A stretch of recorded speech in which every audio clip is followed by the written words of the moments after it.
In this episode of Thyla Bites, we're going to be looking at the famous Hans Naarding Thylacine sighting.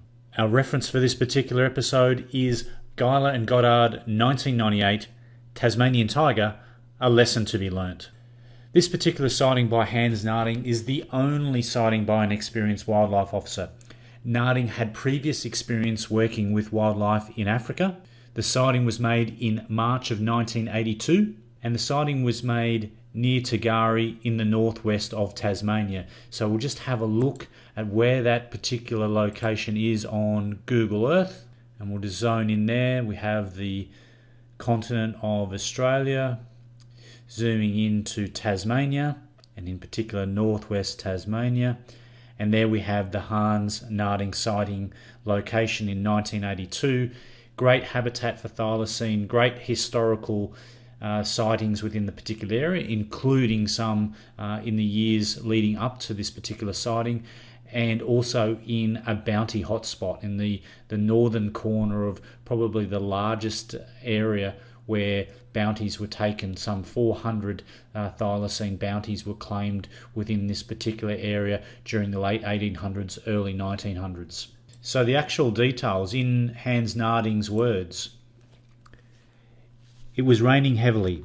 At 2 a.m. I woke and out of habit scanned the surrounds with a spotlight. As I swept the beam around, it came to rest on a large thylacine, standing side on, some 6 to 7 metres distance. My camera bag was out of immediate reach, so I decided to examine the animal carefully before risking movement. It was an adult male in excellent condition, with 12 black stripes on a sandy coat.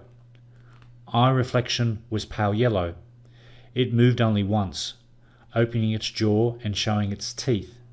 After several minutes of observation, I attempted to reach my camera bag, but in doing so, I disturbed the animal and it moved away into the undergrowth. Leaving the vehicle and moving to where the animal disappeared, I noted a strong scent. Despite an intensive search, no further trace of the animal could be found. So this is an official National Parks and Wildlife Service thylacine sighting report form. It was used those 32 years ago to categorise this report and all reports since. In fact, up to this day, when the Parks and Wildlife Service receive a thylacine report, they'll use this particular form to categorise it and score it, then using the Smith system. This particular sighting was kept confidential for 2 years and an uninterrupted investigation was carried out. Automatic cameras were set up on likely tracks, and Research Officer Nick Mooney made a major search of some 250 square kilometres of the surrounding forest, heath, sedgeland and pasture. There had been reports of thylacine sightings in the area, as I previously mentioned, over the previous years, and Mooney spent a lot of time preparing sandy or muddy patches on the trails in the hope of collecting footprints. A total of 256 artificial patches and 89 existing ones were regularly examined.